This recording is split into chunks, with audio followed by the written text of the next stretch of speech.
Jai Hind Defense Aspirants, welcome back to my channel SSP Success. Today we are going to cover an important topic that was in the news, and it's about India-USA defense ties. It's very important for your upcoming SSP, AFSP in terms of GD, electorate and international relation.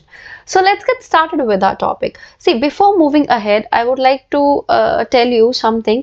See, मेरा ना schedule थोड़ा सा busy हो गया है, जिसकी वजह से मैं videos timely update नहीं कर पाती हूँ. But I am trying कि अब से मैं daily, at least अगर week के end पे तो जो weekly basis का important content है आपके lecture GD perspective से, वो मैं cover कर दूँ. और जो latest आपके lecture topics होते हैं और GD topics होते हैं, जो various SSB boards में पूछे जाते हैं, उनकी update आपको हमारे टेलीग्राम चैनल से मिल जाएगी, तो आप उसके लिए हमारा टेलीग्राम चैनल ज्वाइन कर सकते हो. Okay, so let's get started. देखो, firstly will understand India defence के मामले में इंपोर्ट ड्रिवन ज्यादा है, right? Means we are a captive customer, right? अगर हम देखें क्या है, एक ऑर्गेनाइजेशन है जिसका नाम आप लोगों ने सुना होगा. उस ऑर्गेनाइजेशन का नाम क्या है? SIPRI, right? सिप्री का अगर मैं आपको बताऊं full form, that is Stockholm International, ये देखो यहाँ पे, Stockholm International Peace Research Institute, right? So ये जो एक ऑर्गेनाइजेशन है, इसकी रिपोर्ट कहती है कि 2020 से 24 के टाइम पे इंडिया जो है वो सेकंड हाईएस्ट आर्म इंपोर्टर रहा है वर्ल्ड का. देखो, इंडिया का इंपोर्ट बेशक पहले से कम हुआ है बाय 9.3%, राइट? और इसको हम कब से कंपेयर करें? 2015 से 19 से लेके, राइट? लेकिन ये जो 9.3% है ना, ये काफी नहीं है. जैसे टॉप एंड वेपन है, for example radars, specialised armament और एयरक्राफ्ट और टैंक्स, वो अभी भी हम जो है क्या कर रहे हैं?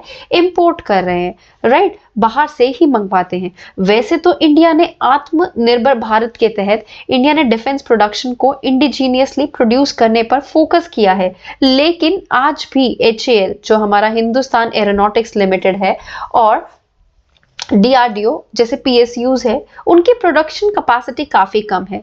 देखो, फेब में ना एक एयर शो हुआ था, अगर आपको पता होगा, ये फेब में कहाँ पे हुआ था? Arrow India air show Bengaluru में, राइट? तो वहां पे हुआ क्या?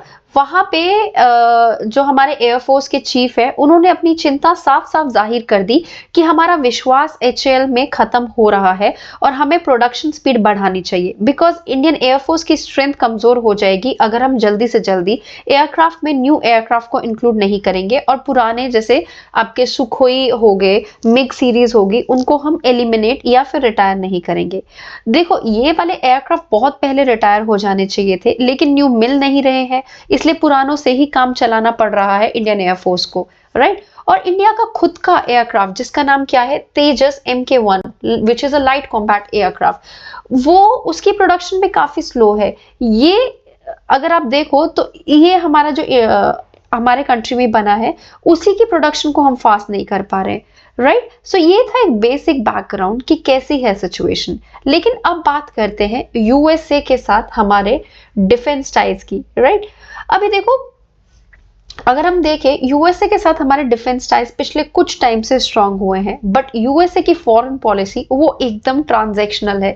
अब मैं आपको ट्रांजैक्शनल का अगर मैं आपको मतलब बताऊं, ट्रांजैक्शनल का मतलब ये है, हम तुम्हें तब फायदा पहुंचाएंगे जब तुमसे हमें फायदा होगा. ये जो सिप्री की रिपोर्ट है ना, उसमें ये पता चला कि हम 36% वेपन्स जो है वो रशिया से इंपोर्ट कर रहे हैं, राइट? अभी क्वेश्चन ये अराइज होता है, उसमें कौन कौन से चीजें आती हैं जो 36% में? उसमें सुखोई Su-30 फाइटर्स आते हैं, S-400 मिसाइल सिस्टम आते हैं और भी बड़े एयरक्राफ्ट आते हैं, राइट? सो अभी जो USA है, उसका मतलब उसका पर्पस ये है कि इंडिया को अपने ऊपर डिपेंडेंसी बनवा दे, हमारी डिपेंडेंसी बाकी कंट्री से हटकर उन पे डिपेंडेंसी बन जाए, राइट? अभी देखो, 2012 में इंडिया और USA ने एक एग्रीमेंट साइन किया था जिसका नाम था defence technology and trade initiative of 2012, जिसमें ये हुआ था कि कटिंग एज टेक्नोलॉजी का ट्रांसफर होगा. लेकिन अभी तक क्या देखने को मिला ऐसा कुछ कटिंग एज टेक्नोलॉजी का ट्रांसफर, राइट? नहीं ना। उसके अलावा अभी 21st सेंचुरी में यूएस से इंडिया मेजर डिफेंस पार्टनरशिप हुई है, उसमें भी कुछ चेंजेस देखने को मतलब नहीं मिले, उसका भी कुछ रिजल्ट नहीं निकल के आया। सो क्वेश्चन ये अराइज होता है कि ये जो एग्रीमेंट्स किए जा रहे हैं ये सिर्फ बातों की एग्रीमेंट्स है या फिर उससे हमें कुछ आउटकम भी मिलने वाला है? बिकॉज यूएसए सिर्फ क्या कर रहा है, यूएसए देखो टेक्नोलॉजी ट्रांसफर तब करेगा अगर उनको हमसे भी कुछ फायदा होगा। वो देख रहे हैं कि इंडिया से हमें कुछ फायदा तो हो नहीं रहा। अगर हम पार्टनरशिप की भी बात करते हैं, देखो पार्टनरशिप यूएसए ने उन जितने भी कंट्रीज के साथ की है ना, अगर उनको कुछ बेनिफिट होता है, फॉर एग्जाम्पल पाकिस्तान के साथ इनके कितने अच्छे ट्रेड टाइज थे, लेकिन जैसे ही उनका मकसद पूरा हुआ अब वो पाकिस्तान के साथ उनके टाइज ब्रेक हो गए। तो यूएसए की ये जो पॉलिसीज है ना वो थोड़ी सी डेंजरस है, हम कह सकते हैं, राइट? अभी देखो ये कीवर्ड जो पार्टनरशिप का है, अब दोनों $1 मिलियन अगर हम देखें, दोनों जो कंट्रीज है पार्टनरशिप के लिए कल्चरली फाइनेंशियली कहीं ना कहीं सेम लेवल पे होना चाहिए, राइट? तभी हम कह सकते हैं कि पार्टनरशिप अच्छे से सक्सीड हो सकती है अगर दोनों के ग्राउंड म्यूचुअली इंडिस्पेंसेबल हो, राइट? लेकिन अगर कोई एक जो है दूसरे पर डिपेंडेंसी क्रिएट करने की कोशिश करे तो प्रॉब्लम होती है। डिपेंडेंसी डेफिनेशन से पार्टनरशिप नहीं होती।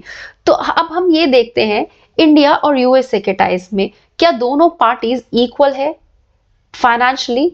नहीं। कहाँ यूएसए की $25 ट्रिलियन इकोनॉमी है और वहां इंडिया की $5 ट्रिलियन। सेकंड, क्या दोनों के जॉइंट पॉसिबल प्रोग्राम से दोनों को फायदा होगा? देखो इंडिया को अभी बहुत टाइम लगेगा।